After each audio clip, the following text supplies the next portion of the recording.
Michael Anthony Salters was born on December 26, 1953 in Washington, D.C., and grew up in the northwest part of the city on Webster Street. From an early age, Michael took it upon himself to be a staple figure for his family, feeling a responsibility to provide for them. He had a hunger for money that started as a child, finding any way he could to earn it. He and his friends would hustle in the streets, doing whatever it took to make ends meet. During his youth, Michael was part of two local gangs, the Marlboro 500 and later, the Rock Boys. As he got older, Michael's criminal activities increased, and he became involved in armed robbery and drug distribution. Alongside this, he developed a passion for boxing, which helped him channel his aggression and build his competitive spirit.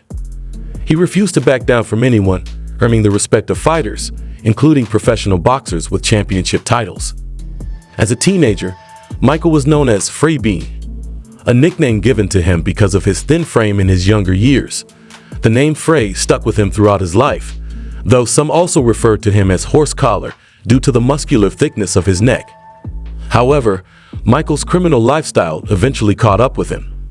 In 1974, at the age of 19, a robbery attempt went wrong, leading to his arrest and subsequent prison sentence. He was initially placed in the now-defunct Lawton Reformatory Youth Center in Laurel Hill, Virginia. It didn't take long for Michael to gain a reputation as a fighter, even within the prison walls. An old hustler from D.C. named Fat recalled in a Don Diva interview that when Michael arrived at the youth center, his presence was quickly felt. "I had some stuff stolen from my locker when I first got there. Fray went and got it back for me, then made the dude apologize," Fat said. Salters had a personal chair in the recreation hall, daring anyone to sit in it. His tough persona eventually led to a transfer to the bullpen, where he was housed with more hardened criminals facing charges for robbery, murder, and other violent offenses. During his time in prison, Salters witnessed violence daily, but he remained resilient and earned the respect of his fellow inmates. He also kicked his drug habit and focused solely on building wealth. He forged alliances with inmates from various parts of D.C., setting up the foundation for business operations once he was released. After being released in 1978, Salters was introduced to a 19-year-old woman through a mutual friend. At 24, Salters was eager to share his ambitions of becoming a millionaire. The two hit it off and quickly developed a relationship. Fray was soon fronted an ounce of marijuana by a friend named Wookie. Within a couple of months, he turned that ounce into pounds, showing his sharp business sense. His success in the marijuana game fueled his further ambitions, and soon he entered the heroin trade, distributing a brand called Black Snake. Word spread quickly in uptown D.C. about his growing influence and the operation he was building. In D.C., Fray's name began to buzz around the city as he made regular appearances at upscale venues, restaurants, and parties, always dressed to impress with his woman by his side. His presence, along with his friends and associates, dazzled everyone who saw him. But his flashy lifestyle caught the attention of trouble one night when a hustler named Avon Little grabbed a purse from a woman, unaware she was Fray's girlfriend. Little's body was later found near an alley off Wiltberger Street, just a few blocks from Howard University. Salters was charged with the murder, but he managed to beat the case when key witnesses failed to show up in court. Despite avoiding conviction, he was now firmly on the radar of the federal government, so he chose to lay low. His friend Wookie also kept a lower profile. Eventually, Fray was arrested in Jersey and extradited back to D.C., all while his girlfriend was 6 months pregnant. Ironically, his parole violation sent him back to where it all began, Lawton Reformatory. If you're enjoying this video so far, don't forget to hit that like and subscribe button. Even behind bars, Fray didn't stop. He managed to run his operations more efficiently than before, coordinating deals in places like Buffalo, Rochester, New Jersey, and Maryland, all with the help of his girlfriend and crew. According to her, he lived relatively comfortably in prison. When he was finally released, Fray witnessed the birth of his first son and lavished him with his newfound wealth. He also made sure his family knew how much he loved them.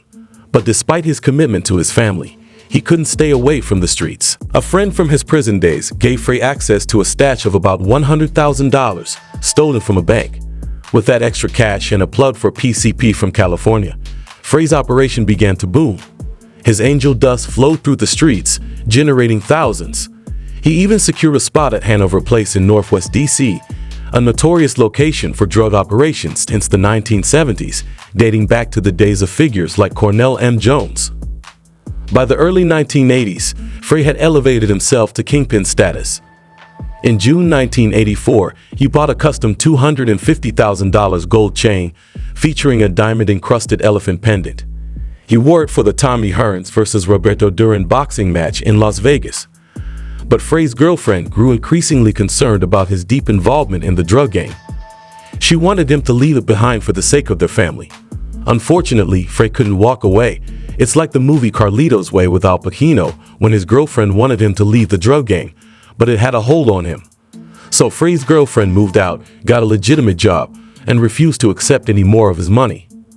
By the summer of 1985, Fray was pulling in millions, handling premium PCP, marijuana, cocaine, and most lucratively, heroin. To keep the operation in the family, he brought his ambitious nephew, Donald Poochie Salters, into the fold. As the late 1980s approached, Fray ensured Poochie was close by, grooming him to take a key role in the empire he was building. As the influence of crack deepened in Washington, D.C., a city then known as the nation's murder capital, Fray's operation grew alongside it, bolstered by his connections to the Colombian cartels. Unlike Fray's quiet, stern presence, Edmund, one of Fray's associates, was loud, arrogant, and craved attention, constantly drawing eyes to himself. His boisterous attitude and disrespect for nearly everyone, except Fray, gave Fray the impression that Edmund wouldn't last long in this dangerous game.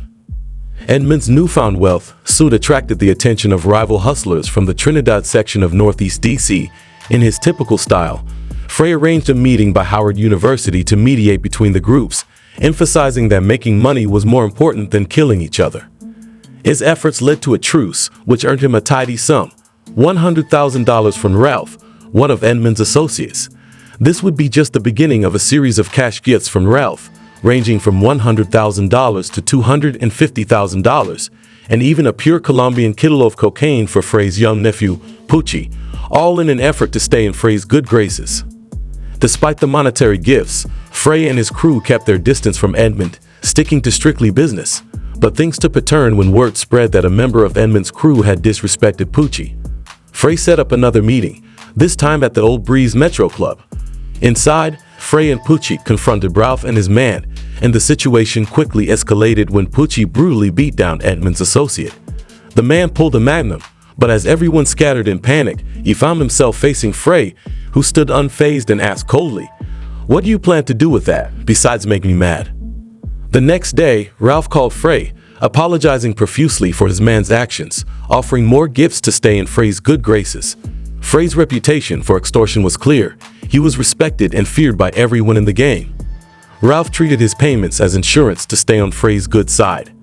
On another occasion, Fray witnessed Ralph's cousin involved in a shootout outside the Chapter 3 club.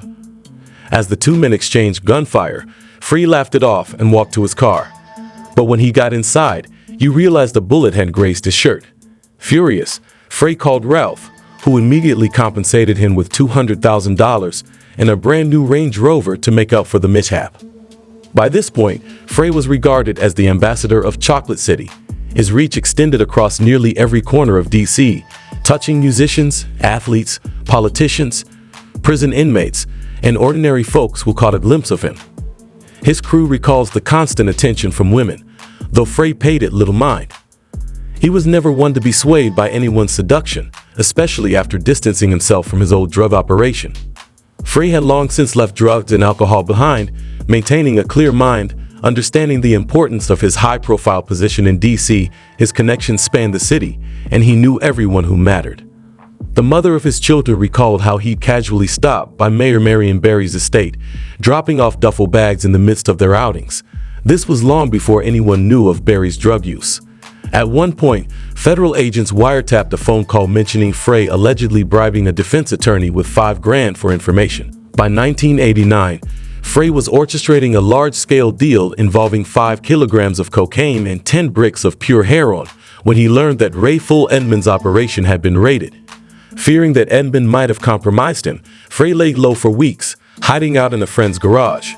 During that time, a member of his crew, Michael Jackson, approached him for half a kilo of coke.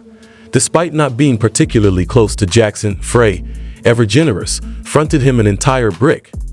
Later, Fray had a run-in with Wayne Siltperry, a notorious enforcer who offered to become Fray's trigger man. Fray respectfully declined, feeling the mounting pressure from the feds.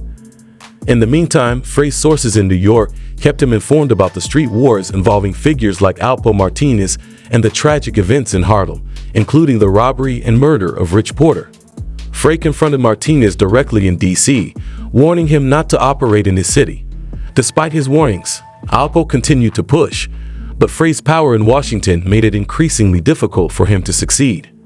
Rumors swirled that Fray had taken 10 kilos from Alpo without retaliation, and the two men eventually put out hits on each other. As tensions escalated, Fray confronted Michael Jackson once again. Jackson had failed to repay his debts, and Fray made it clear that there would be consequences. Eventually, Alpo got word of the situation and saw an opportunity to eliminate Fray. He offered Jackson a deal. Kill Fray, and in return, you would provide him with 9 kilos, half a brick of coke, and $9,000. Jackson, fearing for his life, arranged a meeting with Fray. On the night of July 16, 1991, Fray was waiting in his car at the intersection of 1st Street Northwest and Bryant Street Northwest when an unidentified gunman opened fire, shooting him 6 times. Fray's brother, who had been nearby, rushed to the side, driving him to the hospital, but Fray was declared dead at 1 a.m. The news hurt his nephew, Pucci, who was later incarcerated and allegedly orchestrated a brutal beating of Wayne Siltperry, who had been brought into a private cell with him. Pucci's rampage didn't stop there. He relentlessly targeted anyone he believed had played a role in his uncle's murder. Tragically, Pucci was eventually gunned down as well.